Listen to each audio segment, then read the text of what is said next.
untuk hati, iaitu iman.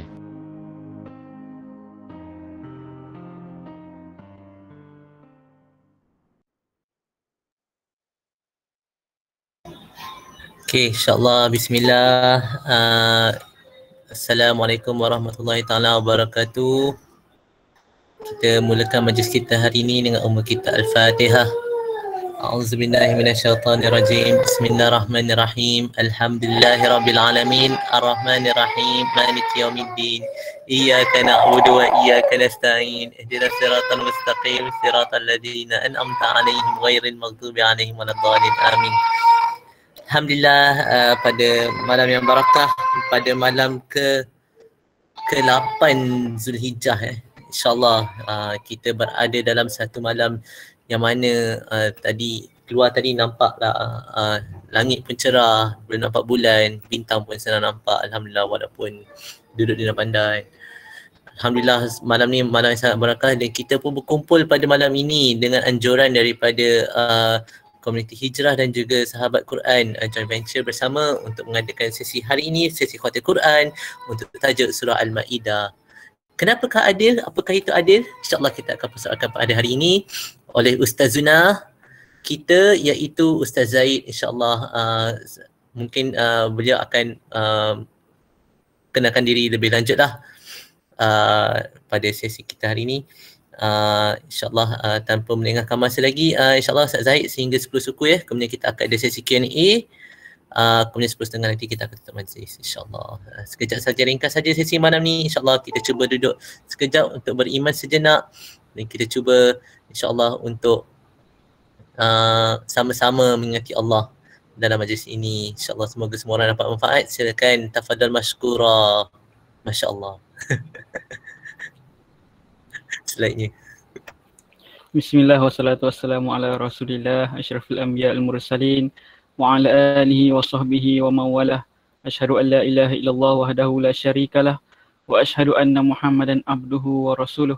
Allahumma salli wa sallim ala sayyidina Muhammad wa ala alihi wa sahbihi wa man tabi'ahum bi ihsan ila yaumiddin. Subhanaka la ilma lana illa ma 'allamtana innaka antal alimul hakim. Rabbi shrah li sadri wa yassir li amri wahlul 'uqdatam min lisani yafqahu qawli. Rabbi zidna ilma warzuqna fahma walhamdulillahirabbil alamin. Jadi jazakumullah khairan kepada saudara Ali Haddad yang dan juga komuniti hijrah yang sudi menjemputlah saya untuk berkongsi pada malam ni. Pembetulan bukan surah Al-Ma'idah, surah An-Nisa. Minggu lepas Ali Imran, surah yang ketiga. InsyaAllah malam ni kita sambung surah yang keempat, surah An-Nisa. InsyaAllah. Jadi sebelum tu saya boleh tak saya nak tengok function ke tak button raise hand? Ada kan button raise hand? Raise hand. Oh tak ada.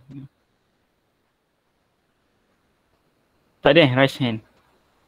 Oh tak ada. Okey, tak apa. Baru nak buat macam apa? Macam dua hala sikit lah. Tapi tak apa. Boleh insyaAllah. Jadi kalau ada apa-apa boleh apa ni? Boleh mencelah je lah insyaAllah.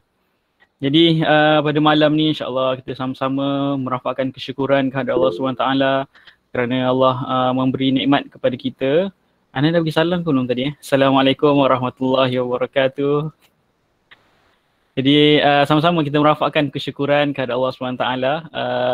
Pada malam ni kita diberi peluang oleh Allah SWT untuk bersama walaupun secara maya dan alhamdulillah setiap minggu sesi macam ni berjalan. Jadi ana sangat-sangat bersyukur tergolong dalam golongan yang bersama dengan orang-orang yang bersungguh-sungguh untuk memahami ayat-ayat Allah SWT. Jadi minggu pertama hari tu kita bersama dengan DMY Zaim, Hifzi Zaim berkenaan dengan surah Al-Fatihah. Lepas tu kita dah bedah surah Al-Baqarah bersama dengan Ustaz Muhib. Minggu lepas kita bersama dengan saudara Zubair. Zubair apa nama dia? Zubair. Zubair lah IR masya-Allah. Dan surah Hakim, Zulfikri Hakim. Surah Ali Imran Dan insya-Allah hari ini surah yang keempat kan. Ingat surah yang keempat kan berkenaan dengan surah berkenaan dengan keadilan lah insya-Allah. Ni tak ada kait dengan mana-mana parti lah insya-Allah. Pada malam ni kita tak ada politik-politik ni, tak ada. Dan tema ni sendiri adalah diberi oleh ulama-ulama mufassir lah yang mana satu surah tu cerita apa yang paling signifikan ataupun paling banyak diceritakan, maka itu menjadi tema sesebuah surah. Macam surah Al-Baqarah, surah Al-Fatihah sebagai pembukaan, surah Al-Baqarah dan seterusnya itu Ali Imran, semuanya adalah aturan yang telah ditetapkan oleh Allah SWT. Jadi, tadi lupa moderator suruh kenalkan diri. Nama Muhammad Zaid bin Muhammad Hussein, asal Serdang, Selangor Ni ada mak saya dalam ni, jadi segan sikit. Sekarang ni menetap di Kuala Terengganu lah. Lama tak balik Selangor, rindu pula rasa. Sudah berkahwin dan ada seorang anak lah, alhamdulillah. Jadi yang kita tengok dekat dalam skrin sekarang ni adalah seorang mujahidah. Seorang mujahidah, orang yang berjihad di jalan Allah SWT yang berada di Syria pada satu ketika dahulu. Salah satu daerah di Syria yang bernama Aleppo, bahasa kita ni Aleppo tahun 2016. Aleppo ni dalam bahasa Arab dia Halib. Halib ni maksudnya madu. Susu Halib. Jadi Aleppo ni diserang oleh rejim Al-Assad dan menjadi korban adalah kanak-kanak lah antara yang ni. Dan ni antara salah satu kanak-kanak yang menjadi korban lah. Nampak muka macam relax, cool kan. Tapi sebenarnya kanak-kanak ni dah tak ada air mata dah untuk mengalir, untuk dialirkan. Sebab apa? Sebab mereka ni dah puas menangis, dah trauma dah dengan apa yang berlaku. Jadi nak senyum tak boleh, tak ada sebab untuk senyum. Yang boleh hanyalah menunjukkan riak yang kosong emosi yang kosong. Jadi sebab apa saya bermain dengan emosi pada malam ni? Bermain sikit lah dengan emosi sebagai permulaan ni. Sebagai mood untuk kita mengambil mengambil mood lah mengambil mood lah untuk kita merasai feeling masya-Allah, merasai kesusahan golongan mustadafin yang berada kat dalam dunia ni yang merupakan saudara kita juga Iaitu yang kita akan tengok macam mana, apakah hak-hak adik-adik ni yang berada di skrin sekarang ni yang perlu kita tunaikan insya-Allah. Jadi saya ni sekarang ni sedang buat master, jadi biasalah macam skema sikit. Skema sikit ni apa? Maknanya adalah pendahuluan dia, adalah seputar perbincangan ni, apa orang panggil ni? Fehras ni, isi kandungan, isi kandungan. Jadi insya-Allah kita akan membincangkan 5 perkara lah pada malam ni. Yang pertama adalah pendahuluan, yang kedua adalah latar belakang surah. Seterusnya kita akan membincangkan sedikit tema surah ni dan kita tengok ayat-ayat cinta ataupun mesej cinta daripada Allah SWT. Dan yang terakhir kita tutup dengan muhasabah kita lah insya-Allah pada malam ni. Jadi kalau ada apa-apa soalan boleh tanya Kalau nak macam terlajak masa tu buat tanda macam tu kan, suruh cepat-cepat sikit. Banyak ni, ada 17 slide insya-Allah. Ni baru slide yang kedua. Jadi apa pula signifikan gambar orang pegang tangan ni kan? Masya-Allah. Inilah berkenaan dengan An-Nisa tu sendiri kan, iaitu tentang berkenaan dengan wanita An-Nisa tu maksudnya wanita, tak apa, nanti kita akan tengoklah dekat dalam latar belakang surah ni. Tapi ada signifikan gambar ni kan. Dan nanti tahulah apa signifikannya gambar ni insya-Allah. Okey ke saya cakap laju sangat? Kadang-kadang saya cakap laju sangat, saya seorang je yang faham. Okey, alhamdulillah. Okey, untuk pendahuluan ni sukalah saya untuk merujuklah satu kata-kata ataupun satu quote daripada Asy-Syahid Hasan Al-Banna. Ni lelaki ustaz ustaz yang dilukiskan portret dia ni. Ni nama dia Asy-Syahid Imam Hasan Al-Banna. Yang merupakan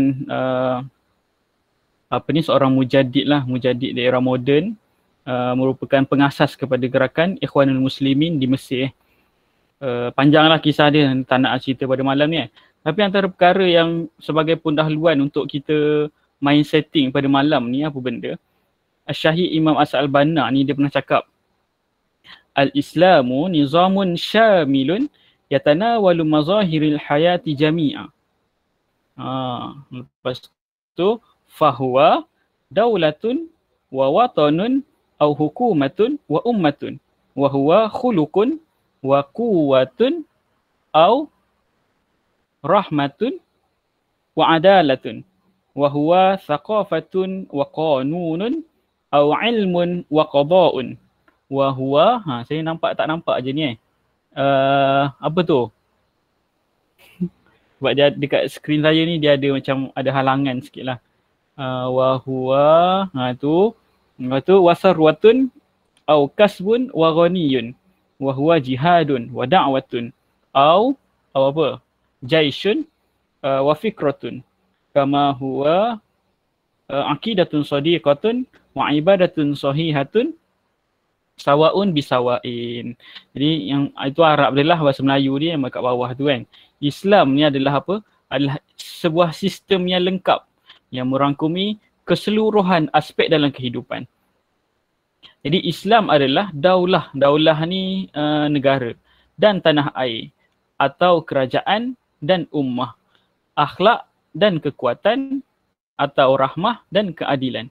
Kebudayaan dan undang-undang atau ilmu dan kehakiman. Kebendaan dan harta benda atau usaha dan kekayaan. Jihad dan dakwah atau tentera dan fikrah. Sebagaimana Islam itu adalah akidah yang benar dan ibadah yang sahih. Ini al-kamaqalah seperti mana disebutkan oleh Imam Hasan Al-Banna dalam risalah ta'lim.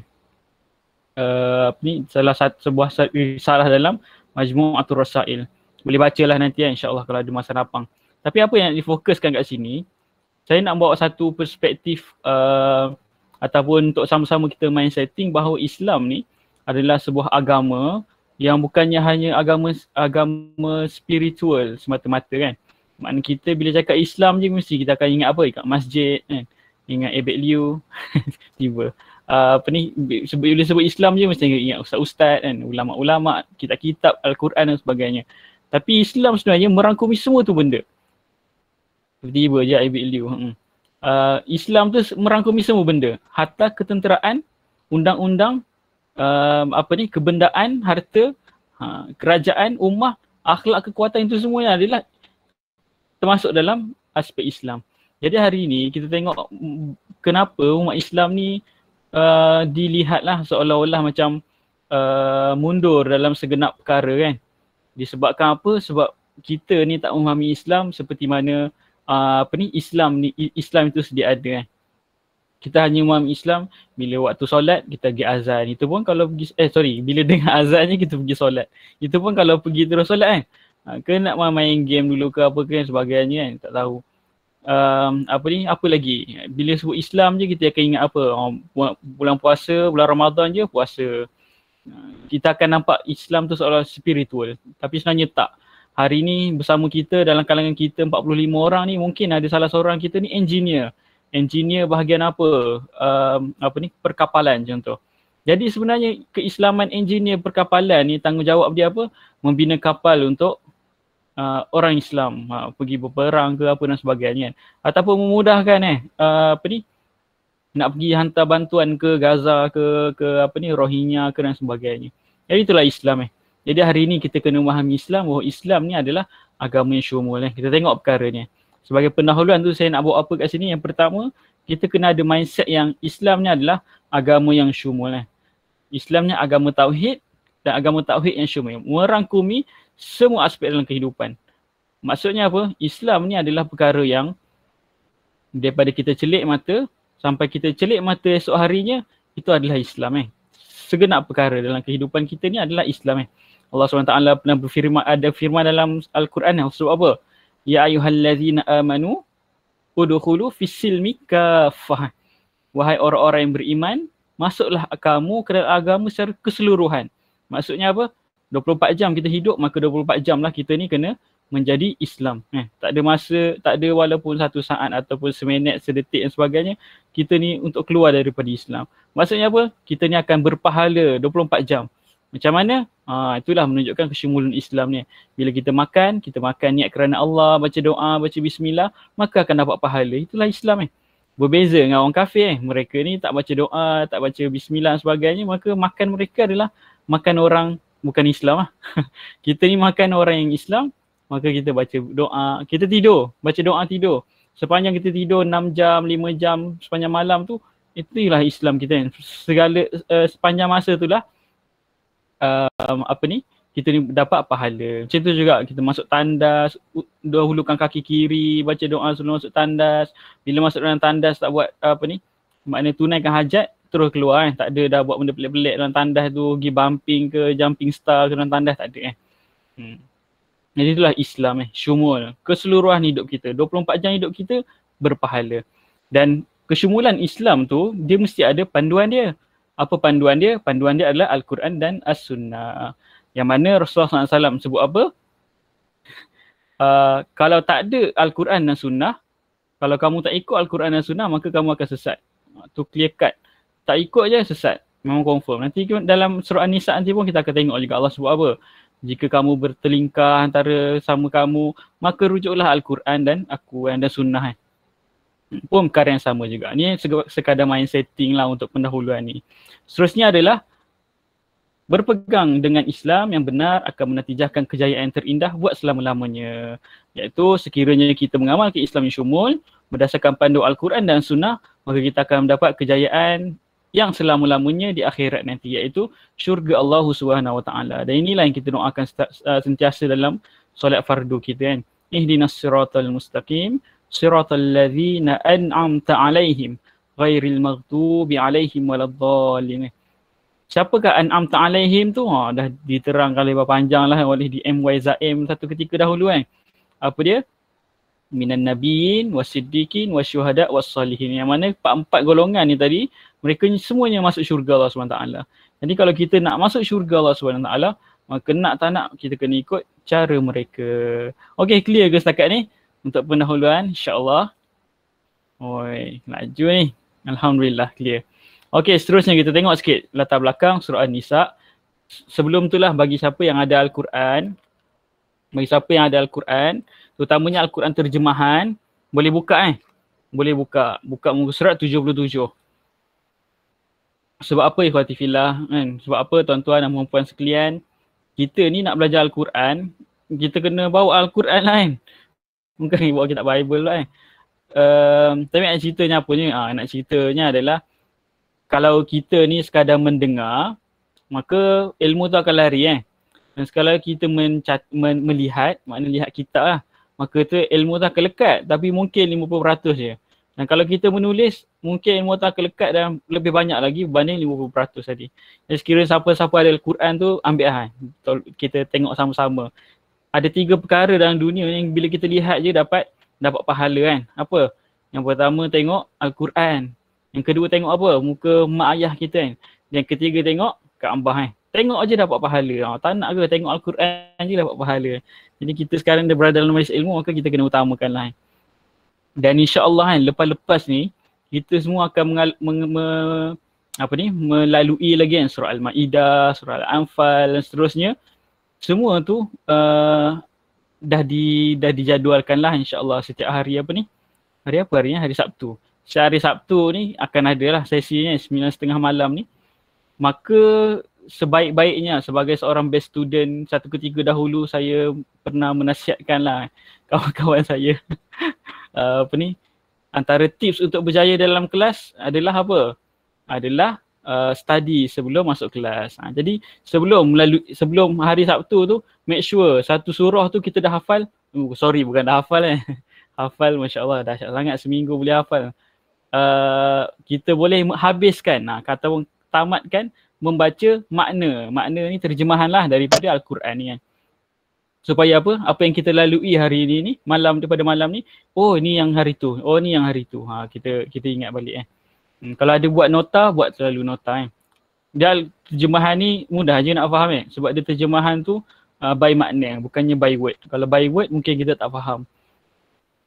Siapa yang tak ada terjemahan boleh contact dengan admin Admin boleh usahakan untuk bagi hadiah ke apa ke.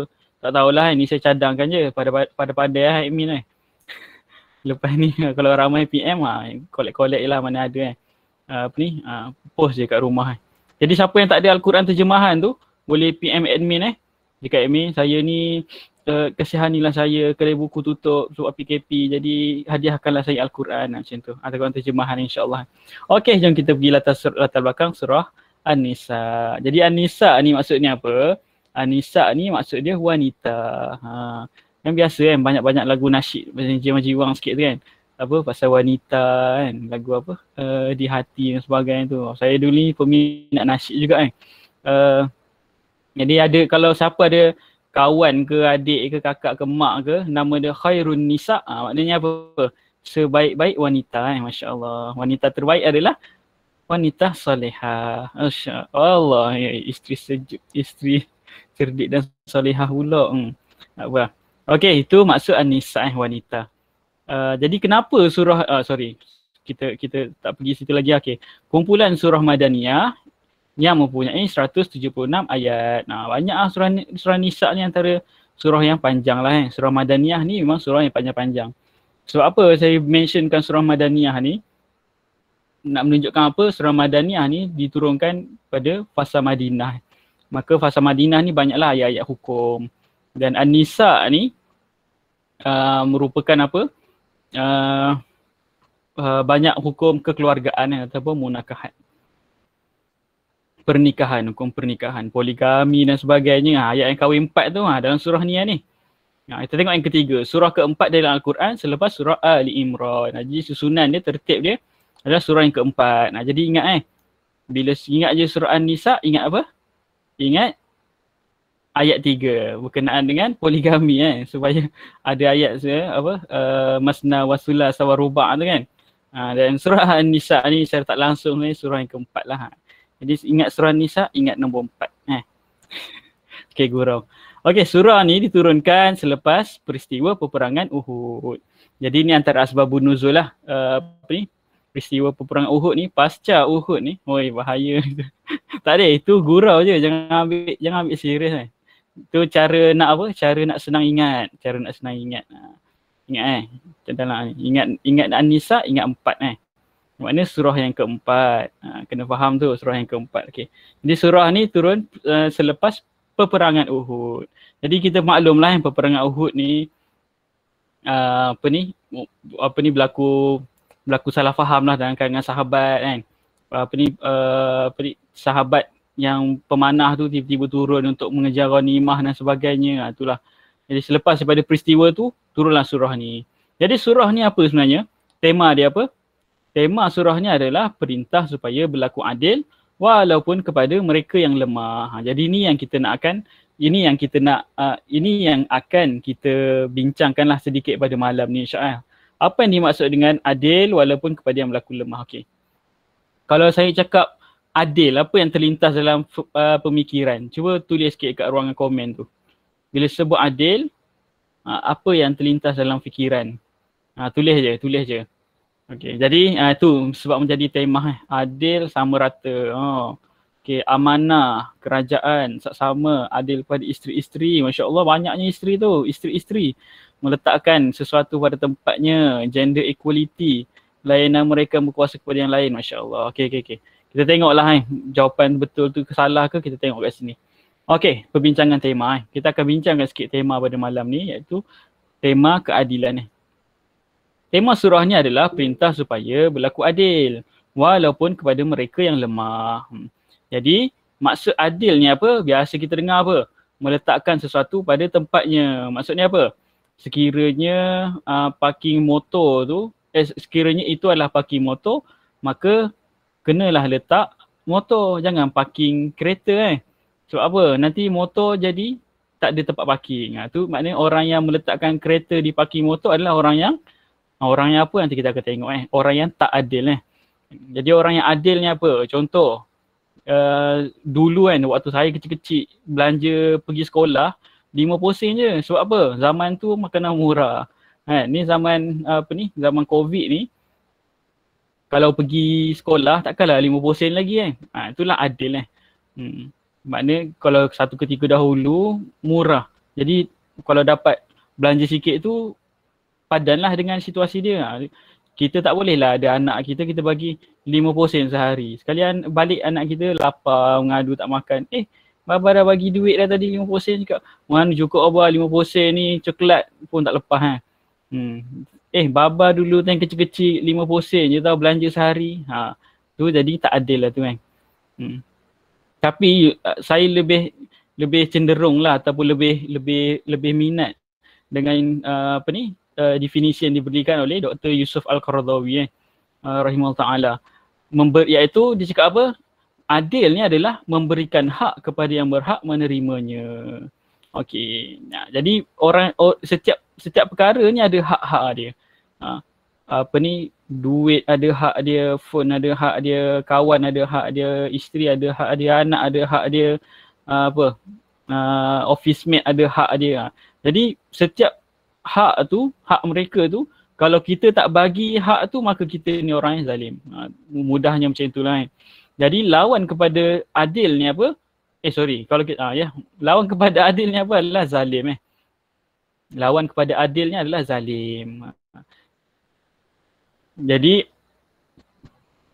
orang yang tak adil adalah orang yang zalim. Macam tu lah. Orang yang tak berlaku adil maka dia adalah orang yang zalim. Jadi orang yang tak memberikan hak kepada orang yang berhak menerimanya, maka dia adalah seorang yang zalim. So apa? Sebab dalam Al-Quran Allah banyak sebut kan, adil ni mesti Allah kaitkan dengan takwa kan. I'dilu fa innahu huwa aqrabu littaqwa kan. Sesungguhnya berlaku adillah kamu, kerana sesungguhnya adil tu adalah mendekatkan kamu kepada takwa. Maknanya bila sebut adil je mesti sebut takwa. Bila sebut pasal Rasulullah, bila sebut pasal para rasul, orang-orang beriman adalah orang-orang yang adil, maknanya Allah berhak untuk menerima sembahyang dan sebagainya, maka dia solat. Maka itu adalah orang yang adil. Tapi kalau Allah berhak untuk solat tapi kita tak solat, maka kita ni adalah orang yang zalim. Itu sebab apa? Kita tak memberikan hak kepada Allah SWT. Jadi zalim ni pula sering disignifikankanlah dengan kekufuran. Sebagai contoh apa? Dalam Quran banyak tempat Allah sebut apa? Orang-orang yang musyrik ni adalah orang yang kufur. Orang Yahudi ni adalah orang kufur. Orang munafik ni adalah orang yang kufur dan banyak lagi lah. Okey, tu secara ringkas lah pembincangan tema. Jadi kita tak boleh letakkan maksud adil ni adalah sama rata, gender equality dan sebagainya tu kan. Jadi kita tengok kenapa surah An-Nisa ni kan. Okey, seterusnya. Okey, kita tengok baik ayat pula Okey, dari ayat 1 hingga ayat 35 ni Allah sebut pasal apa sebenarnya? Allah sebut pasal perintah supaya kembalikan hak kepada mereka yang dizalimi. Okey, kalau kita tengok dalam surah sebelum pada surah An-Nisa ni, iaitu surah Ali Imran, Allah sebut apa ayat terakhir dia? Ya ayyuhallazina amanusbiru wasabiru warabitu wattaqullaha la'allakum tuflihun. Kan? Wahai orang-orang yang beriman, bersabarlah kamu dan bersabarlah dan kuatkanlah kesabaranmu, warabitu dan tetapkanlah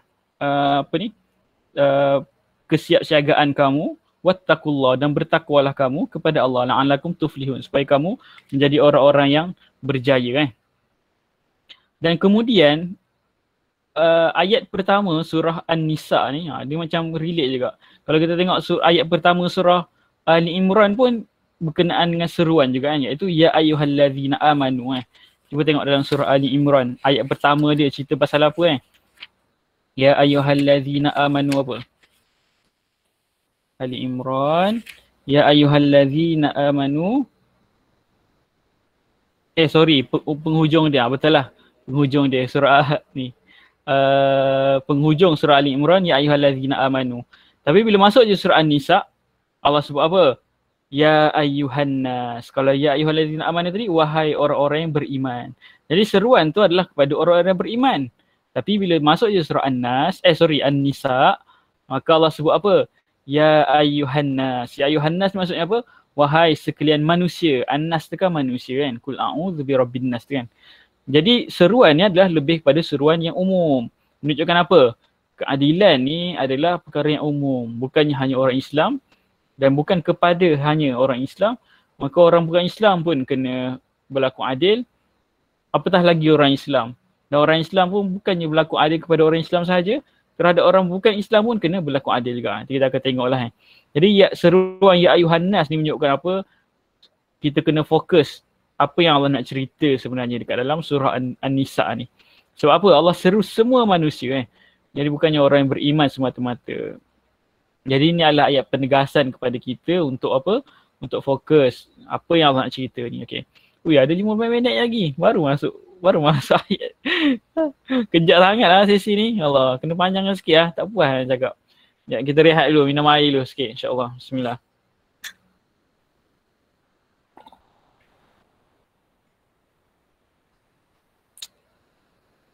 Okay, tema ayat 1 hingga 35 ni cerita pasal apa sebenarnya kan? Cerita pasal perintah supaya kan kembalikan hak kepada mereka yang dizalimi. Jadi siapa orang yang dizalimi tadi ni? Adalah orang yang dizalimi adalah, okay, kita tengok balik definisi zalim apa? Adil maksud letakkan suatu pada tempatnya atau berikan hak kepada mereka yang berhak menerimanya kan? Ya, ini maksud adil. Jadi orang yang zalim apa? Orang yang tidak memberikan hak kepada orang yang berhak menerimanya. Itu adalah orang yang zalim. Sebab lawan kepada adil tadi. Jadi orang yang dizalimi adalah orang apa? Orang yang tidak diberikan hak kepada yang berhak menerimanya. Apa yang berhak diterimanya macam tu. Jadi siapakah orang yang orang yang zalim ni tadi, dizalimi ni tadi? Adalah mereka yang tidak mendapat hak daripada orang yang berhak memberikannya. Macam tu. Faham ke? Kita main-main hak-hak ni kan? Harapnya faham lah. Hak yang saya maksudkan ni adalah HAK. HAK ni mana? Ni hak. Bukannya HULK. Jangan salah faham pula. Okay. Jadi kita boleh tengok lah dekat dalam surah An-Nisa ni kan. Tengok pada ayat 1 tu Allah sebut pasal apa. Ayat kedua tu Allah sebut pasal apa kan. Okay, kalau saya rasa kita berlaku adil pula. Kita pergi laju je lah kan. Sebab kita nak memberikan hak kepada orang yang nak tidur awal dan sebagainya ni. Ada anak-anak kecil dan sebagainya untuk tidur awal. Jadi kita kena berlaku adil lah pada malam ni insyaAllah. Jadi pada ayat pertama kan Allah cerita pasal apa? Allah SWT berfirman. Allah menceritakan berkenaan apa pada ayat 1 ni, berkenaan dengan supaya kita ni perintah bertakwa. Jadi kita ingat tadi takwa tu apa? Takwa ni adalah orang yang adil lah, orang yang bertakwa. Jadi kalau kita sebagai pengajaran ataupun peringatan awal, maka kita kena belah bertakwa. Maknanya kita kenalah berlaku adil. Sebab apa? Kalau kita tak bertakwa, maka kita akan menjadi seorang yang kufur. Jadi perintah pertama yang Allah sebut untuk seluruh manusia bertakwa kepada Allah. Kerana apa? Kita ni semua diciptakan oleh Allah SWT daripada seorang dan kemudian dikembangbiakkan dan seterusnya lah.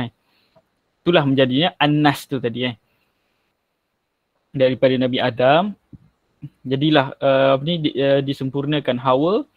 Kemudian dapat anak cucu cicit sampailah ke kita hari ni, tak tahulah berapa generasi. Siapa boleh kira tu mah hebat lah. Okay. Jadi itu ayat pertama kan. Lepas tu ayat kedua cerita pasal apa? Ayat kedua cerita pasal tidak makan makanan yang haram. Wa atul yatama amwalahum. Dan berikanlah hak ataupun berikanlah kepada anak-anak yatim ni harta mereka. Jadi ayat perintah dalam surah ayat 1 hingga 35 ni supaya kita kembalikan hak kepada mereka yang dizalimi ni supaya apa? Kita ni tak makan perkara ataupun duit ataupun apa-apa je yang bukan kita punya. Bukan yang kita punya, kita jangan ambil. Tu prinsip dia kan. Seterusnya berlaku adil kepada setiap makhluk kan. Setiap makhluk ni apa? Termasuklah binatang, siapa sini ada bela haiwan dekat rumah, maka menjadi tanggungjawab kepada dia untuk memberikan makan, minum dan sebagainya. Maknanya kalau kita ni membiarkan haiwan ternakan ataupun apa-apa je lah yang ada kat rumah kita tu tak bagi hak kepada mereka, maka kita telah menzalimi binatang-binatang tu tadi.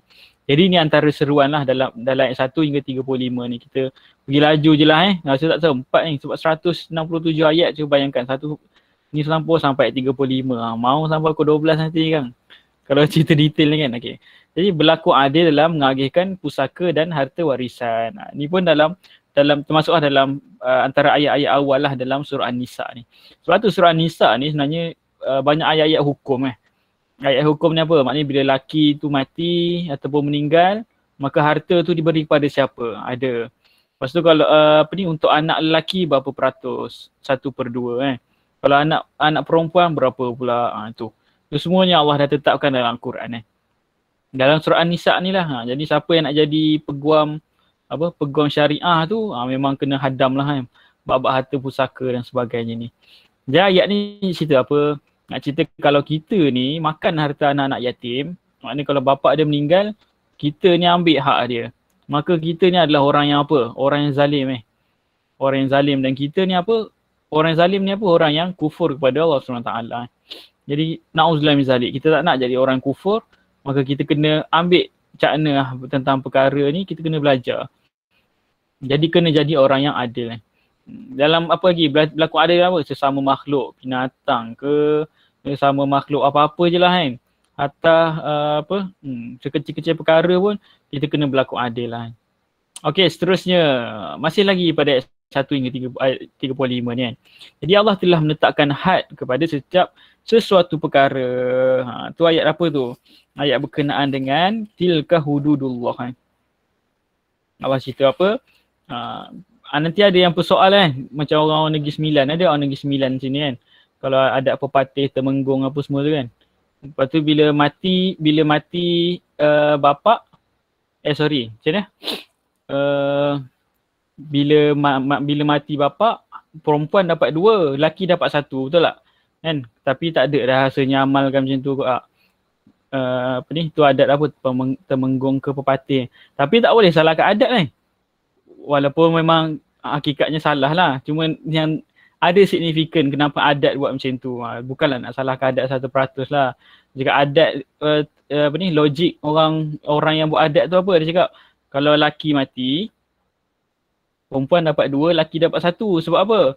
Perempuan ni seorang yang apa? Lemah. Jadi mereka ni kena dapat banyak. Jadi lelaki ni kalau dapat sikit pun dia boleh pergi berusaha. Sebab apa? Dia kuat. Dia gagah ada dalam lagu Waris tu. Siapa Negeri Sembilan tu boleh lah cari lagu yang dengan Datuk Hatan tu. Tengok saya tahu je lagu tu tapi malas lah nak rap malam-malam ni kan. Kan terkejut anak saya belakang ni kan. Tiba dengan bapak ada rap pula malam-malam ni. Okey. Tak apalah. Okey, lagi apa lagi? Kena bergaul dengan baik terhadap isteri. Bergaul ni bukannya bergaul uli tepung ke apa ke, bukan Bergaul ni maksudnya berkomunikasi, berinteraksi. Kalau memberikan mentang-mentang lah kita ni suami, kita ni duduk tengking tak boleh macam tu. Tu bukan pergaulan yang baik terhadap isteri Sebab apa? Masyarakat Arab jahiliah ni bila dia kahwin dengan seorang perempuan tu, dia suka kahwin dengan siapa tak suka Lepas tu bila dia dah tak syok dengan perempuan tu, maknanya perempuan Arab ni mungkin ni kasar kot cakap laki kau, woi aku, tak tahulah macam mana, tapi maknanya bila dia tak suka kat perempuan tu, dia akan lemparkan tuduhan, dia akan lemparkan cacian, kejian terhadap perempuan tu supaya apa? Supaya perempuan tu tak tahan dengan dia dan dia orang boleh bercerai, berpisah. Jadi lelaki ni akan cari perempuan yang lain. Lepas tu bila dia dapat perempuan yang lain tu, perkara sama juga dia berulang-ulang berlaku macam tu. Jadi Islam datang untuk apa? Untuk menghapuskan perkara tu Jadi Islam cakap apa? Kalau tak nak, buat cara baik. Macam mana ambil? Macam itulah pulang balik itulah Islam mengangkat darjat wanita iaitu dalam surah An-Nisa ni lah Jadi itu antara pergaulan baik dengan baik terhadap isteri lah. Seterusnya adalah pernikahan adalah perjanjian yang kuat. Masya Allah, saya letak kat sini tanda seru. Maknanya apa? Maknanya adalah satu perkara yang besar. Siapa sini yang dah kahwin? Cuba, tak boleh raise hand. Cuba angkat tangan je lah masing-masing. Kat tempat masing-masing tu, walaupun saya tak nampak tak apa. Okey, apa yang menarik tentang mitsaqun ghaliza ni? Ni boleh tengok ayat berapa mitsaqan ghaliza ni. Saya pergi laju je ni, tak ingat dah ayat 20 apa entah. Ayat 20. Cuba tengok ayat 20. 21. 21 ke 20 sorry, ayat 21. Okey, ayat 21. Jazakumullah khairan. Dalam ayat 21 ni Allah sebut apa? Pernikahan ni adalah sebuah mitsaqan ghaliza. Apa maksud mitsaqan ghaliza ni adalah maksud dia adalah perjanjian yang kuat, perjanjian yang agung, yang besar. Jadi pernikahan ni adalah sebuah akad akad. Kalau tak ada akad maka tak sah sebuah pernikahan tu. Dalam Al-Quran, perkataan mitsaqan ghaliza ni Allah sebut pada 3 tempat. Tempat tu apa? Yang pertama dalam surah Ahzab ayat 7 iaitu Allah cerita pasal apa? Allah cerita pasal mitsaqan ghaliza ni Allah kaitkan dengan para nabi yang telah memenuhi perjanjian ataupun memenuhi mitsaqan ghaliza ni kepada Allah SWT. Jadi maksudnya apa? Para nabi ni adalah orang-orang yang berjaya memenuhi perjanjian yang telah dibuat kepada Allah SWT. Itu yang pertama pada surah Ahzab ayat 7. Seterusnya pada surah An-Nisa, surah yang sama juga ni. Tapi pada ayat 154. Pun Allah sebut juga pasal mitsaqan ghaliza ni. Tapi cerita pasal apa? Cerita pasal Bani Israel. Yang mana Bani Israel ni dia against dengan surah Ahzab tadi. Iaitu dia melanggar perjanjian yang kuat. Dia melanggar mitsaqan ghaliza ni dengan Allah SWT. Nampak signifikan dia apa? Satu orang yang soleh dan orang yang berjaya. Satu lagi adalah orang yang gagal dan orang yang jahat orang jahat dan orang yang gagal. Bukan kerajaan je kan.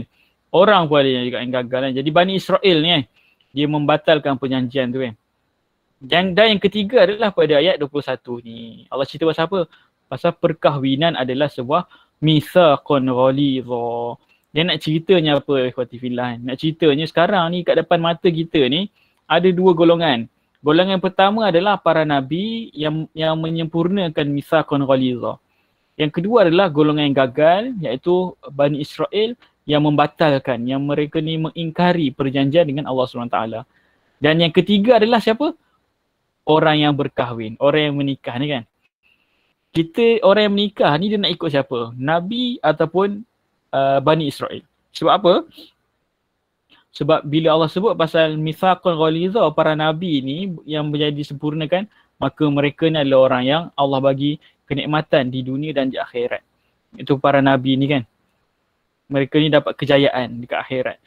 Manakala Bani Israel ni Allah cela mereka dalam Al-Quran. Maksudnya apa? Maknanya antara sebabnya apa? Sebab mereka ni membatalkan mitsaqan ghaliza ni. Jadi kepada saudara-saudara, sahabat-sahabat saya dalam ni yang dah berkahwin ataupun akan berkahwin, maka ingatlah bahawa pernikahan adalah sebuah perjanjian yang kuat.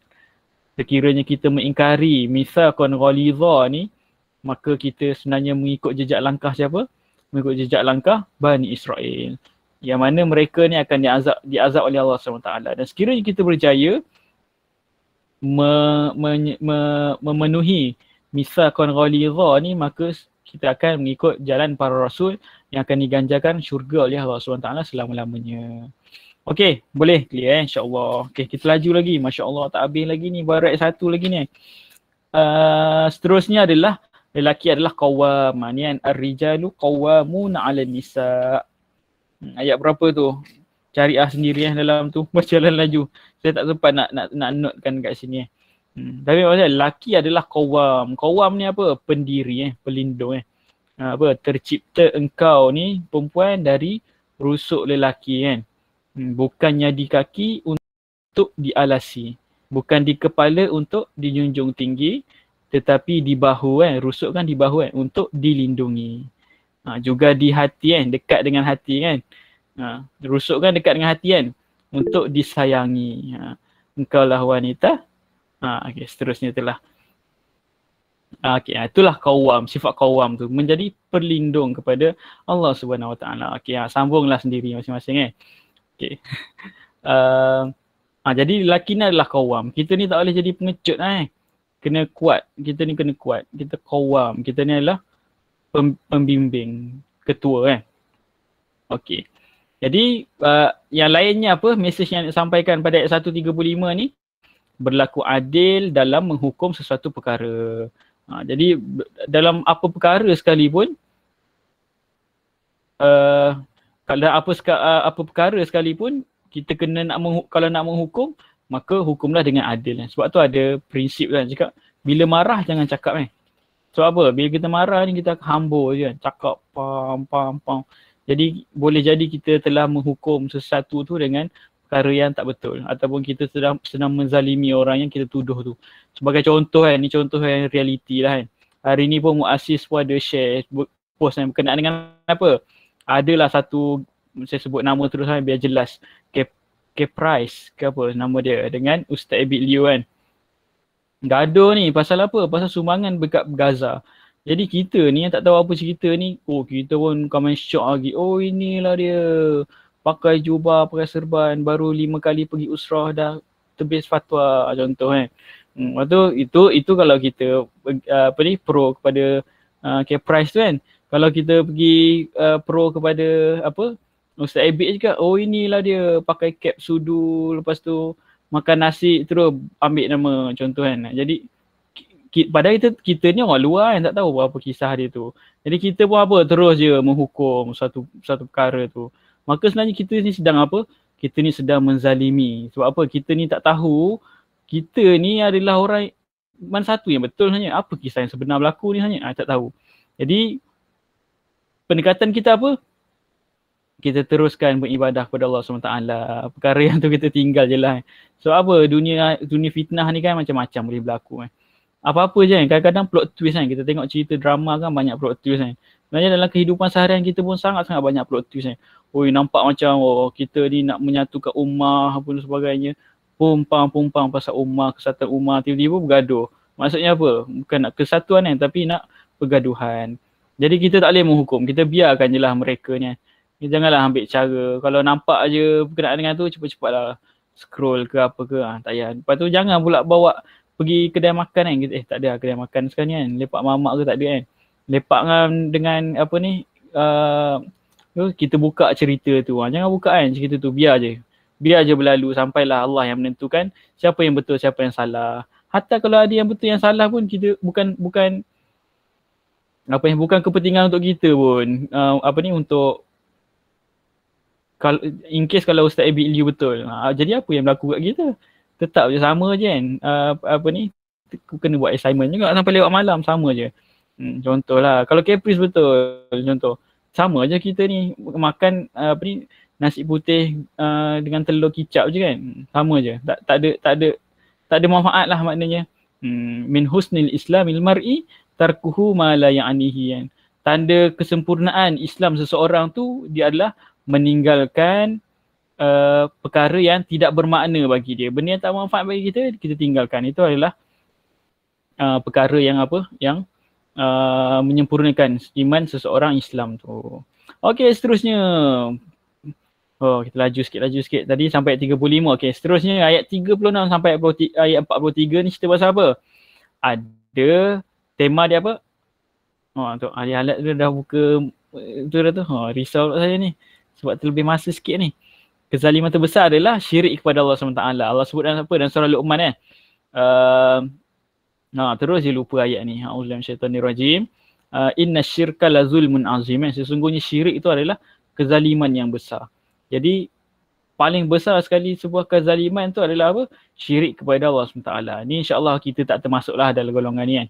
Jadi ada tapi kita mungkin kita tak syirik dekat Allah kan. Tapi ada dua perkara yang boleh menjadi punca kita ni melakukan kezaliman. Yang pertama adalah kedekut dan kedua adalah riak. Yang mana kedua-dua perkara ni, faktor ni, kedekut dan riak ni dah diceritakan oleh Allah SWT dalam surah An-Nisa ni. Jadi kedekut ni, kedekut. Riak ni adalah nak nunjuk-nunjuk kan. Kedekut ni simpan harta dia. Disebabkan dia kedekut, maka dia akan jadi tamak.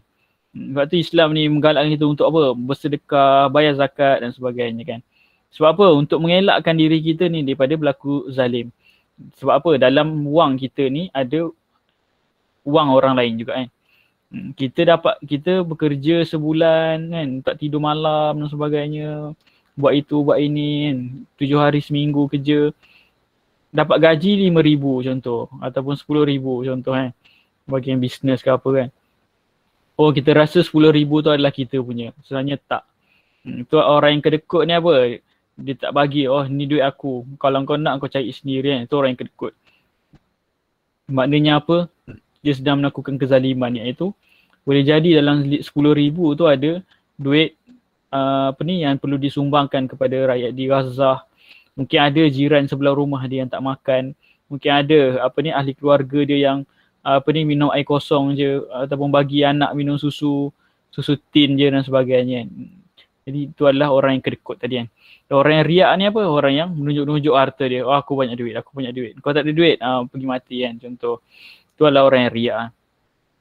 Jadi keadilan tu perlu disebarluaskan ke dalam masyarakat. Nampak? Mula-mula tadi Allah cerita pasal dalam keluarga kan. Lepas tu Allah cakap dalam keluarga ni tak cukup, kena sebarkan dekat dalam masyarakat. Dan persoalan dia adalah bagaimana kita berlaku adil dengan masyarakat. Tadi awal-awal tadi saya tunjuk kan gambar berkenaan dengan apa?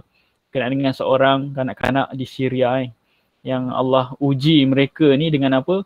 Dengan peperangan. Jadi apakah hak mereka yang kita patut berikan? Sekiranya kita ada duit sikit maka sumbanglah kan. Sekurang-kurangnya itulah yang kita mampu jawab ke Allah nanti.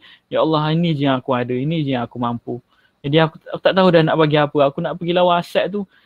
Aku ni pun immigration yang cop pasport lah contoh kan. Jadi tak ada kemampuan untuk ke Syria tu. Apatah lagi nak jatuhkan tu. Jadi bila ada tu sumbanglah walaupun sedikit. Contoh kan, tu antara perkara lah yang kalau kita nak berlaku adil kepada masyarakat macam mana. Contoh macam adik Bella kan, Justice for Bella kan. Cerita pasal adik Bella yang Down syndrome tu, HD tu kan, syndrome Down tu. Macam mana kita nak berlaku dekat dia kan? Nak berlaku adil dekat dia. Jadi kita kena bina masyarakat yang baik supaya apa? Supaya adik Bella ataupun orang yang seumpama adik Bella ni tak dapat perkara yang sama juga. Ya, Ana rasa macam dah jauh sangat lah ni. Kita laju sikit lagi lah. Okay, seterusnya ayat 44, ayat 49 ni cerita pasal apa? Cerita pasal kezaliman Yahudi kan. Yahudi ahli kitab. Maknanya mereka ni tahulah pasal kitab ni kan. Selalu kitab Injil Taurat tu mereka tahu kan. Apa yang mereka zalim, apa yang mereka lakukan? Mereka sebut apa yang tiada dalam kitab. Maknanya mereka buat apa yang Allah tak suruh. Ataupun Nabi yang tak suruh dia buat. Itu ahli kitab ni. Lepas tu dia ubah ayat tu ikut tekak dia sendiri kan. Kalau yang tu sedap dia ambil. Kalau tak sedap dia tukar yang lain. Macam tu. Jadi lepas tu apa lagi kezaliman Yahudi ni? Yahudi ni gembira lepas umat Islam kalah pada peperangan Uhud. Waktu perang Uhud tu Rasulullah sakit apa semua tu, Yahudi ni suka. Oh pada muka kan. Hatta ada sampai tu nanti. Tu puak yang kedua nanti kita akan tengok. Lepas tu apa perintah dia? Supaya kita tak jadi macam orang Yahudi ni, taat kepada Allah dan Rasul menjadi tunjang kepada keadilan. Jadi kalau kita tak nak zalim seperti Yahudi ahli kitab ni, maka kita perlu taat kepada Allah dan Rasul. Okey, laju lagi. Seterusnya, ni ada dua golongan. Tadi golongan yang pertama adalah Yahudi ahli kitab, yang kedua adalah kaum munafikin. Yang mana kaum munafikin ni dia dahsyat lagi daripada ahli kitab ni. Allah dalam Quran memang Allah sebut macam tu kan. Kalau kita baca Fanunul Quran ni, ataupun keindahan bahasa dalam Quran ni, antara balaghatul Quran yang menarik bila Allah susun satu cerita tu, Allah ada sebab dia. Kenapa cerita ni dulu? Kenapa cerita ni kemudian? Ada sebab dia. Jadi sebab apa Allah cerita pasal Yahudi dulu? Sebab Yahudi ni dia punya kejahatan tu nampak depan mata orang Yahudi ni, jelas. Tapi ada satu kaum yang tak jelas tak jelas kejahatan ini. Siapa? Orang munafik. Mereka ni apa? Saya letak 3 kat sini kan. Mereka ni adalah musang berjanggut. Macam biasa dengar je musang berjanggut ni kan. Mereka ni juga apa? Talam 2 muka kan. Talam 2 muka. Maknanya bermuka-muka kan. Dan mereka ni juga apa? Gunting dalam lipatan. Saya tak tulis kat sini rupanya. Jadi mereka ni lebih bahaya daripada Yahudi tadi. Sebab Yahudi ni nampak kejahatan mereka kan. Manakala munafik ni tak nampak. Dan munafik ni dia duduk dalam kalangan orang-orang yang beriman dalam masyarakat. Jadi ini bahaya munafik. Munafik dilihat ketara dalam munculas mendirikan solat. Jadi antara perkara lah yang kita nak tengok kita ni munafik ataupun tak, kita tengok dalam solat kita kan. Kalau kita culas dalam menunaikan solat kita, maka kita ni ada tergolong dalam ciri-ciri orang-orang munafik ni tadi. Wa'iyyazubillah. Kita minta Allah jauhi kita daripada perkara ni. Jadi kalau kita culas menunaikan solat, maknanya uish, bahaya ni. Jadi antaranya apa? Dalam sebuah hadis tu cakap apa? Jelaslah tanda kemunafik seorang tu bila solat depan orang, ui dia lah yang paling ni sekali. A'udzubillah. Ya, macam tu kan. Semangat sekali ni. Bangun paling laju sekali kan. Tapi bila tak ada depan orang, dia mulalah solat pun patuk ayam je laju tak okey siap tu. Tu maknanya orang munafik tu salah satunya. Jadi tengok solat kita. Kalau kita culas boleh jadi sifat tu ada dalam diri kita. Jadi kita kena elakkan kita kena improve insya-Allah. Seterusnya adalah pasca Uhud membongkar sifat sebenar munafik. Jadi orang munafik ni bila dia dengar je umat Islam kalah Rasulullah sakit dan sebagainya, dia cakap apa dalam Quran? Cakap qalu law kun a'udzu minasyaitonir rajim law kanu indana ma matu wa ma qutilu. Tulang kau pergi lagi perang tu. Kalau kau tak pergi, kalau kau stay je dekat Madinah ni macam kita orang, mesti kau tak dapat sakit. Itu orang munafik. Dia hasut orang-orang beriman cakap law kanu indana, kalau kau ni bersama dengan kami, tak pergi berperang, matu, mesti kau tak mati.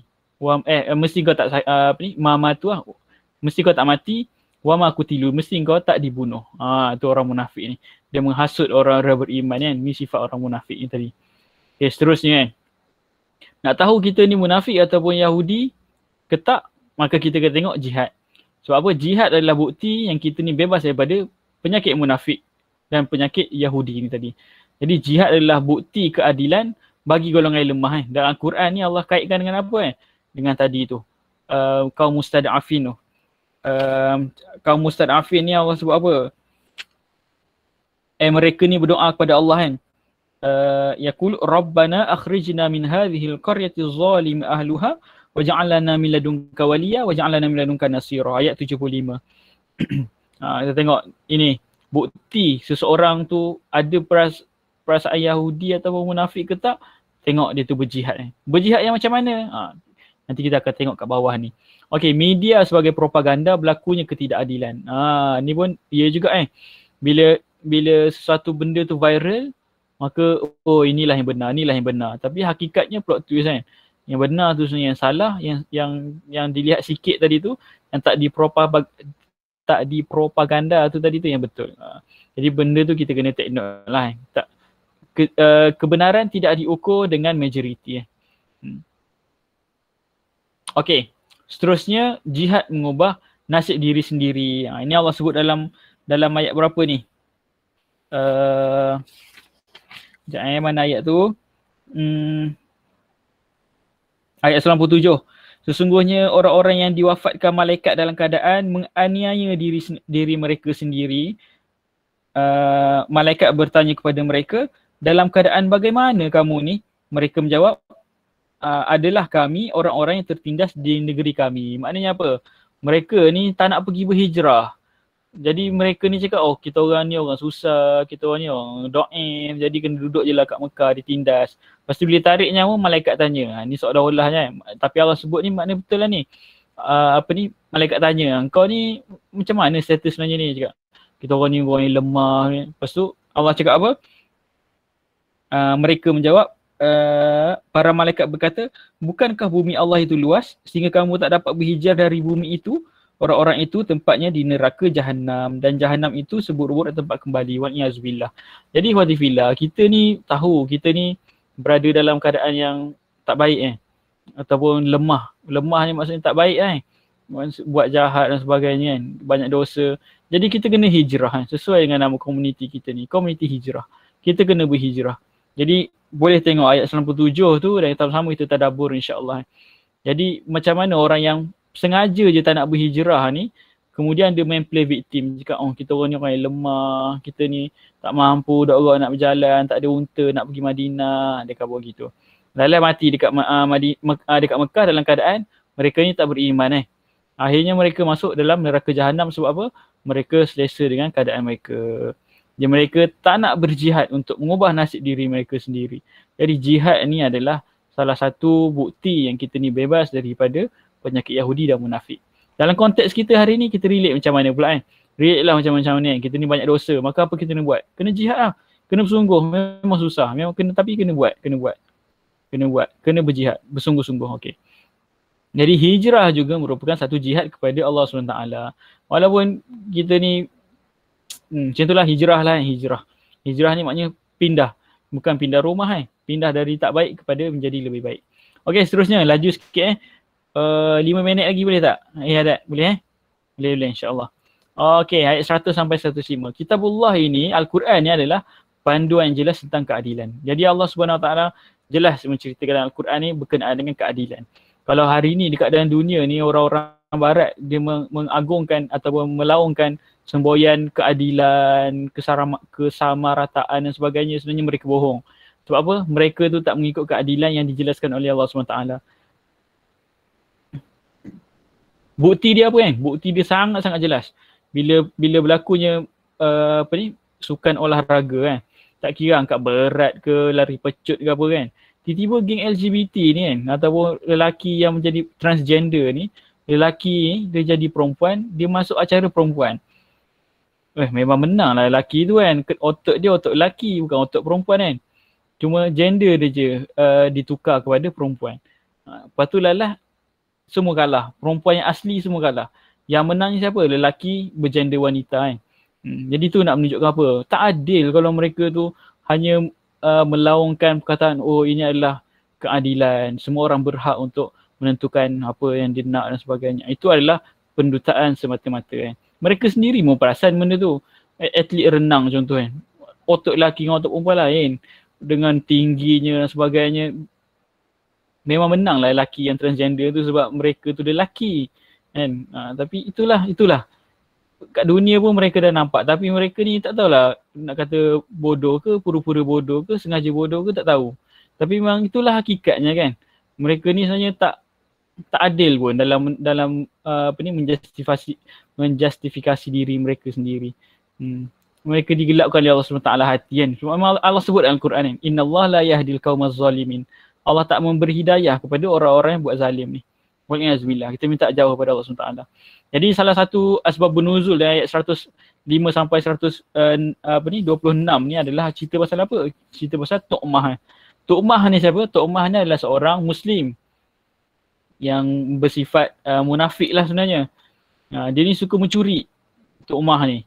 Lepas tu bila dia mencuri, kantoi dengan orang lain, dia cepat-cepat campak barang yang dia curi itu dalam rumah orang Yahudi. Lepas tu bila orang cek-cek rumah Yahudi, oh kau ni Yahudi yang ambil. Nampak? Maksudnya apa? Dan perkara ni dihakimi oleh Rasulullah sendiri. Lepas tu Allah turunkan ayat apa? Cakap kalau kau nak menghukum, hukumlah dengan sebenar-benarnya. Kaji betul-betul. Sebab apa? Tu'mah dia cakap, wallahi bukan aku yang curi. Dia cakap, kalau kau jumpa barang tu dekat rumah Yahudi tu, maka Yahudi tu lah yang mencuri. Nampak? Tu'mah ni Muslim kan, Islam kan. Tapi dia cuba berlaku zalim kepada orang Yahudi. Tapi Rasulullah cakap apa? Allah cakap apa? Allah cakap sebenarnya Tu'mah ni bukan orang Islam. Lah apa yang berlaku pada Tu'mah, mereka dia lari dekat Mekah dan termasuk dalam golongan musyrikin Mekah dan akhirnya mati dalam peperangan. Maknanya mati dalam keadaan bukan Islam. Ini pengajaran untuk kita semua, kisah Tu'mah ni. Walaupun kita cakap, kita ni Islam, kenalah backup bersama Islam, tak boleh. Perkara yang hak tetap yang hak. Walaupun kita ni Islam ke dan yang tu bukan Islam, yang hak tetap hak. Kita tak boleh nak kau tim, kita ni Islam, kita kena backup orang kita ni, tak boleh. Itulah keadilan adalah wajib walaupun terhadap bukan Islam. Jadi memberi kesaksian palsu juga adalah merupakan kezaliman. Bersubahat juga merupakan kezaliman. Mana orang buat jahat kita pun suka juga. Tu kezaliman tu. Sajat buat IG story kita pun like juga. Tu termasuk dalam subahat lah tu. Sebab apa? Bila kita like dia suka kan, ramainya like, aku pun nak buat lagi. Sudahnya segala tu perempuan yang tak pakai tudung kan, yang saja tayang body sebagainya tu, kita like dia punya gambar. Kalau perkara tu yang membuatkan dia suka dan dia teruskan perbuatan tu, maka kita ni bersekongkol dengan kezaliman. Maka kita juga bersubahat dan kita juga merupakan orang yang melakukan kezaliman. Wal'iyazubillah. Minta dijauhkanlah daripada. Jadi kalau ada lah influencer ke jenis macam gitu, tak payah like ke, tengok live dia ke, benda ke. Sebab apa? Dia akan lagi suka lagi. Dia buat gitu sebab apa? Sebab dia nak tontonan tu. Dan dia dapat duit kan. Kita dapat apa? Dapat dosa kan. Kita bagi dia duit, dia bagi kita dosa. Itulah. Dan dia pun dapat dosa jugalah sebenarnya selain pada dapat duit tu kan. Okey, seterusnya. Ayat 20, ni nak last ni.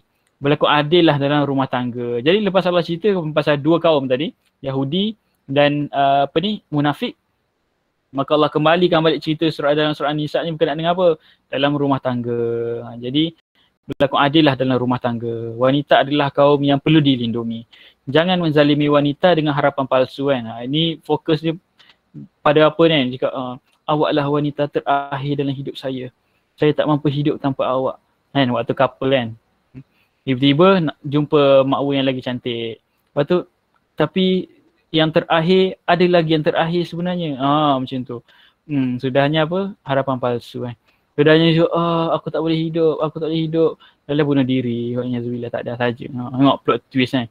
Jadi itulah, jangan menzalimi wanita. Apa ni, ya ukhti, dah bangun tahajud ke belum? Tu kan, sebelum kahwin, waktu couple kan. Contoh konon-konon Islamik kan. Tapi sebenarnya benda tu haram Dan itu adalah harapan palsu. Kalau betul-betul serius nak dengan untuk berlaku adil, pergi jumpa mak ayah dia. Cakap, pakcik, saya seorang lelaki yang gentle. Saya nak mengahwininya anak pakcik. Itu baru lelaki gentle kan. Tak ada harapan palsu, fake hope ni kan.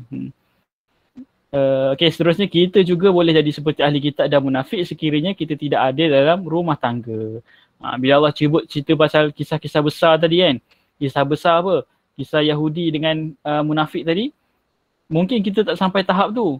Tapi kita boleh jadi macam bau-bau bacang lah sebenarnya macam dia orang ni. Sekiranya apa? Sekiranya kita ni tidak berlaku adil dalam rumah tangga. Tak berlaku adil dalam rumah tangga ni apa? Banyak kan hak-hak rumah tangga dan sebagainya tu yang kita tak penuhi. Kita tak bagikan hak. Boleh jadi kita menjadi seperti ahli kitab dan munafik tadi. Okey, seterusnya rumah tangga adalah asas kepada sebuah masyarakat yang sejahtera. Jadi rumah tangga yang sejahtera akan melahirkan masyarakat yang sejahtera. Kita panggil tu apa tu? Kita panggil tu apa? Butterfly effect ke apa nama dia? Domino effect ke apa? Ikutlah panggil apa kan. Tapi istilah tarbiyahnya dia panggil apa? Tiba-tiba je tak ingat. Marati amal. Okey, jazakumullah khairan. Okey, seterusnya yang terakhir. Ini adalah rumusan dalam surah An-Nisa ni. Iaitu apa? Jadilah seperti Papa Zola. Siapa Papa Zola ni? Papa kepada kebenaran. Jadi kita kena berlakulah keadilan buatlah keadilan. Kalau tak berlaku adil, Allah akan azab. Jadi Papa Zola ni sering mengucapkan apa? Saya adalah bapa kebenaran kan. Jadi kita kena membenarkan yang benar dan ni. Menyeleweng dari syariat adalah kezaliman yang nyata. Al-Quran cakap macam ni, kita buat macam ni. Hadis cakap macam ni, kita buat lain kan. Jadi itu adalah kezaliman lah. Menyeleweng daripada syariat yang ditetapkan oleh Allah SWT. Akidah yang benar adalah berlandaskan kepada syariat. Yang terakhir, ketinggian tahap sosial adalah bermula dari keadilan di rumah.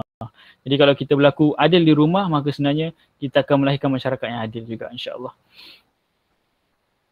Okey, seterusnya yang terakhir kan. Ini yang terakhir dah ni. Sampai ayat 75 kan. Jadi yang terakhir insya-Allah sebagai muhasabah kita pada malam ni sebelum kita tidur, kita cuba muhasabah kan. Sejauh mana kita telah berlaku adil kepada diri sendiri dan keluarga kita. Dan sejauh mana kita dah berjihad menentang kezaliman dalam diri kita. Apa perbuatan dosa yang kita sekarang ni currently tengah buat ni, dah ke kita bersungguh-sungguh untuk berjihad kan. Diri kita pun ada hak dia kan. Diri kita ni hak dia apa? Hak dia supaya tak diazab oleh Allah SWT dekat akhirat nanti. Tak nak masuk dalam neraka. Jadi kita kena berikan hak jasad kita ni supaya tak diazab oleh Allah SWT. Jadi memberikan hak tu dengan cara apa? Kita kena make sure yang tubuh yang kita pinjam kat dunia ni akan masuk dalam syurga Allah SWT. Sebab itulah hak dia. Itulah hak tubuh badan kita. Akal kita kan. Sepatutnya digunakan untuk kebaikan sekiranya kita, tapi sebaliknya kita menjadi zalim kalau kita gunakan akal kita ni untuk perkara yang jahat kan. kemahiran kita, ilmu kita. Jadi sejauh mana kita dah berjihad untuk menentang kezaliman yang ada dalam diri kita ni. Adakah kita dah gunakan sebaik-baiknya logam-logam kita, kebolehan kita dan sebagainya untuk melakukan kebenaran dan keadilan. Jadi itulah antara muhasabah kita insya-Allah pada malam ni. Dan terakhir, adakah kita benar-benar adil dalam melaksanakan hak-hak Allah? Jadi Allah ni banyak hak dia kan. Allah suruh buat itu, Allah suruh buat ini. Jadi Allah suruh tinggal itu, Allah suruh tinggal ini. Maka kita kena tunaikan hak-hak tu. Sebab apa? Kita nak berlaku adil kan. Kita nak berikan hak tu kepada Allah SWT. Walaupun kalau kita tak buat benda tu, Allah sikit pun tak goncang kan. Maknanya sikit pun tak lut lah kekuasaan Allah kalau kita tak buat. Tapi kita sendirilah ni nak berlaku adil ni. Sebab apa? Allah mah tak ada apa dah. Tak efek apa dah. Tapi kita ni akan efek ke akhirat nanti. Jadi adakah kita ni sudah benar-benar adil dalam melaksanakan hak-hak Allah? Maka kita sama-sama muhasabah diri kita. Wallahu alam, saya tutup dengan kata-kata daripada Buya Hamka. Adil adalah menimbang yang sama berat, menyalahkan yang salah dan membenarkan yang benar, mengembalikan hak kepada yang empunya dan janganlah berlaku zalim ke atasnya. Wallahu alam bisawab. Aku qauli hadza wa astaghfirullahal azim li wa lakum. Maaf segala salah silap, gurau-gurau tadi tu janganlah ambil hati Kalau ada yang terasa minta maaf. Semoga Allah SWT memberi kita kekuatan untuk berjihad, menentang dalam diri kita ni, kezaliman yang ada dalam diri kita ni. Semoga kita ni dikurniakan hidayah insya-Allah. Wallahu a'lam bissawab. Assalamualaikum warahmatullahi wabarakatuh. Ana tadi nampak laju juga ni, chat ni. Jadi kalau ada soalan bagi tahu je lah yang kod terlepas ke termis ke. Okey, wallahu alam, ana serah balik dekat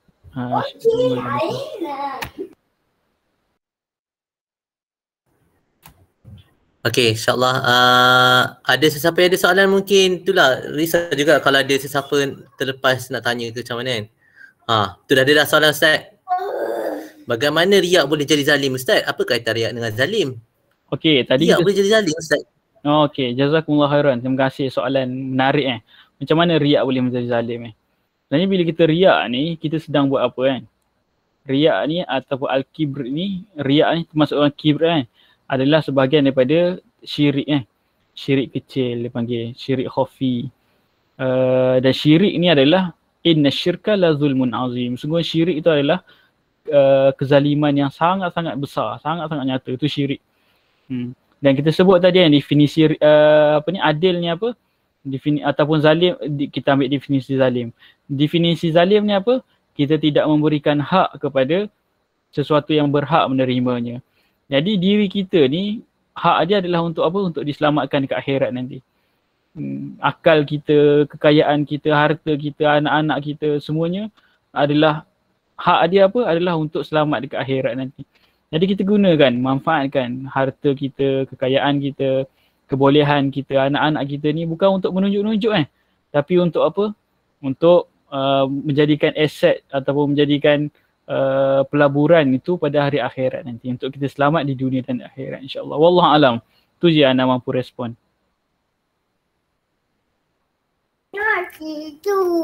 Masya Allah, jawapan yang sangat tuntas daripada Ustaz Zina, Ustaz Zaid, insya-Allah. Kalau boleh nak tambah sikit boleh tak?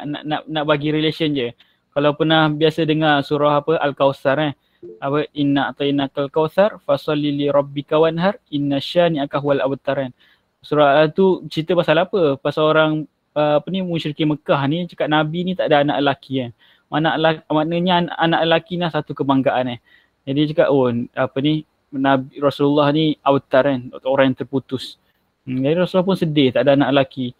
Sebab apa? Mereka ni bangga dengan anak-anak lelaki mereka. Tapi sebenarnya apa? Allah cakap apa? Engkau tak abtar tapi mereka ialah yang abtar.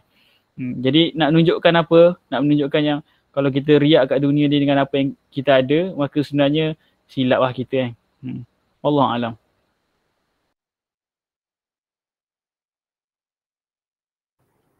Masya Allah, jazakallah khair Ustaz. Lagi ada apa-apa soalan lagi ke daripada siapa-siapa insya-Allah?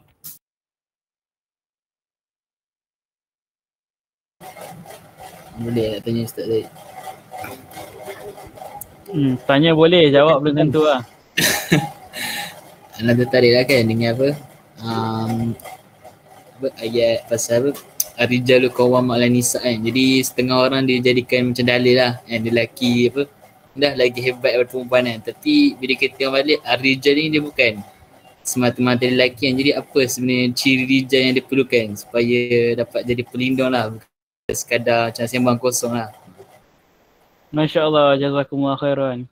Dia Allah guna perkataan rijal Rijal ni, ui dahsyat lah. Betul lah, anak terlintas ni, sorry, waktu anak study, anak memang terlintas untuk sebut pasal, untuk fokus detail lah pasal ar-rijal dengan qawwam ni.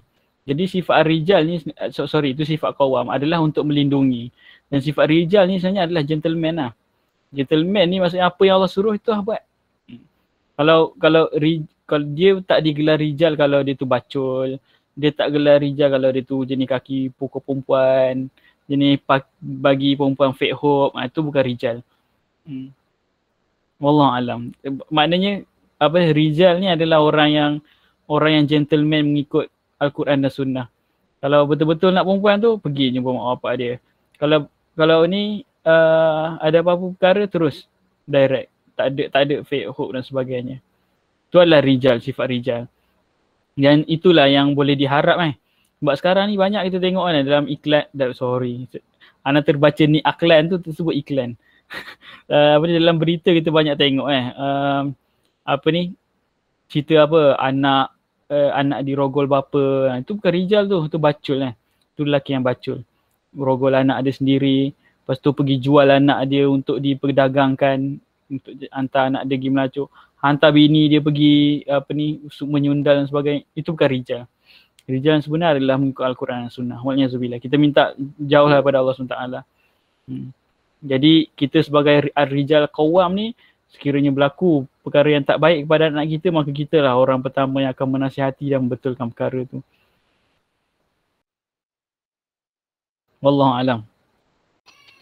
Okay, jazakallah khair Ustaz Zaid. InsyaAllah anda rasa cukup ke setakat tu. Jam pun dah nak dekat 10.50 ni, nak dekat pukul 11 dah.